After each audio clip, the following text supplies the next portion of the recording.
Loris Baz wasn't riding closer, and very swift reactions actually from Loris Baz to avert disaster there. Yeah, and the Benova teammates out there lapping together, and that's one time that you're trying to do that, to be able to give each other a little bit of feedback, trying to use that to really be able to step something up for tomorrow's sessions as well. And for Baz, we'll wait and see what he's able to do in the closing moments of the session. As it is right now, he's down in 17th fastest, and he was only a 10th of a second slower than his teammate on the time, so you'd expect to see Baz make some progress from that. Scott Redding and Michael van der Mark closely matched on the factory BMW seats as well, in 13th and 14th fastest. So for Loris Baz, needs to find about a second to get on the pace of the fastest BMW.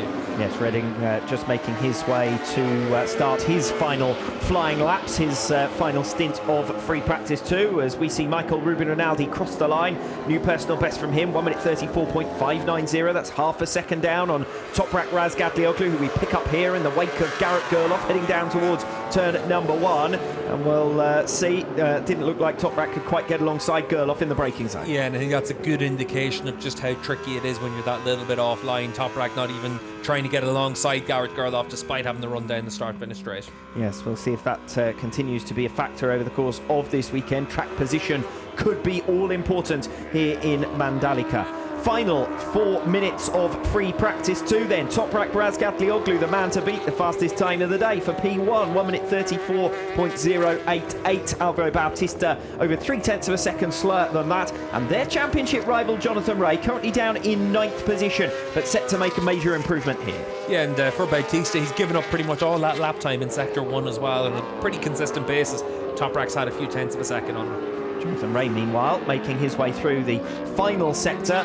The long, tightening pair of corners, turns 15 and then 16, and then through the left-hander at 17 now, and then driving towards the line. Short run to the finish line to set his fastest lap of the day so far, 1 minute 34.595. So just 5,000ths of a second slower than Michael Ruben Rinaldi, half a second slower than Toprak Razgatlioglu.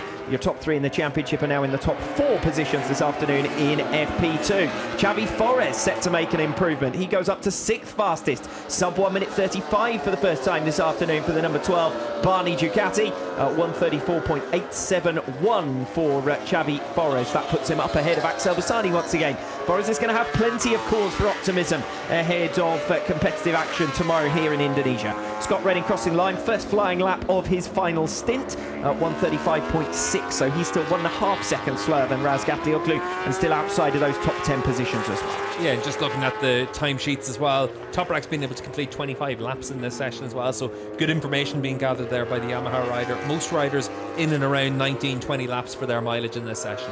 And his teammate Andrea Locatelli coming on strong in the final minutes of this session as well, as he bids to move up into the top 10. Currently down in 15th place is Andrea Locatelli this afternoon. Heard from Paul Denning talking in terms of a slightly different structure to his Friday and to his weekend, so we'll see how that plays out in the final minutes of FP2. Locatelli coming towards the line here to move P7, new personal best sub 1 minute 35, so that's 7 riders now who've gone into the 1 minute 34s, and Bautista, Alvaro Bautista, might be about to become the first rider to go into the 1 minute 33s if he can hook it up through this final sector, because he's a 10th of a second better than where Toprak Razgatlioglu was on his fastest lap at the same point, and he is coming through the final 2 turns now. Jonathan Rea directly in front of him on track as a bit of a reference point, too far away to give him any slipstream advantage or anything like that, as Bautista comes to the line and sets a 1 minute 33.626, and that really is excellent from Alvaro Bautista. 4.5 tenths of a second faster than Toprak Razgatlioglu. Yeah, and for Bautista, he was the fastest rider of all in sectors 2, 3 and 4 on that lap, so he's as close as he gets that ideal lap time as well for the fastest time for the day, and that's impressive stuff from Alvaro. Well, and a new personal best in sector 1 as well from Bautista on that lap, so making real progress. Alvaro Bautista all in one go. Dropped 3.5 tenths of a second in the first sector of his next lap, so it doesn't look like he's going to be able to improve. We're just half a minute away from the checkered flag falling on Friday's proceedings here in Mandalika, as Jonathan Rea just lets Alvaro Bautista go in front of him, looks over his shoulder. He must have run wide there at turn 8.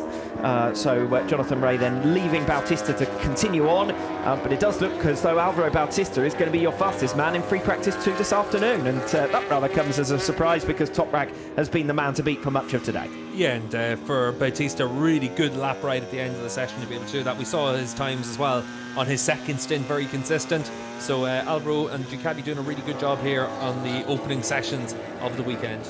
As Scott Redding bails on his final lap. Don't know whether that was Axel Bassani that he was, I think that he and Bassani were out on the track together. I don't know whether it was frustration with himself or frustration with another rider around him there for Scott Redding. Well, Bassani's just had his lap time cancelled for exceeding track limits at turn 9. That was the corner before we saw Scott Redding, so he's probably a little bit annoyed at something that happened from Bassani when he rejoined the track. There is a big margin between Bautista and Michael Ruben Rinaldi up there in third fastest, so round about a second between them. So certainly in the Super Pro session you'll see that gap close right up as well, but for Alvaro Bautista, we know he's got his first opportunity to win the World Championship tomorrow. This is going to leave him where he'll probably sleep pretty well tonight. Yes, I think that he won't be expecting to get it done tomorrow. If he does, it's a bonus, but Sunday and Sunday afternoon in particular, he'll really want this wrapped up before he travels to Phillip Island. Yeah, he did wrap up his 125 World Championship in Phillip Island, and that was with a few races to spare as well. So for Alvaro, he knows what it's like to get across the line to win a World Championship. Obviously, we saw him in WorldSBK in 2019 throw a championship away, so he's learned the lessons from that, and he's put himself in a position this weekend to get the job done.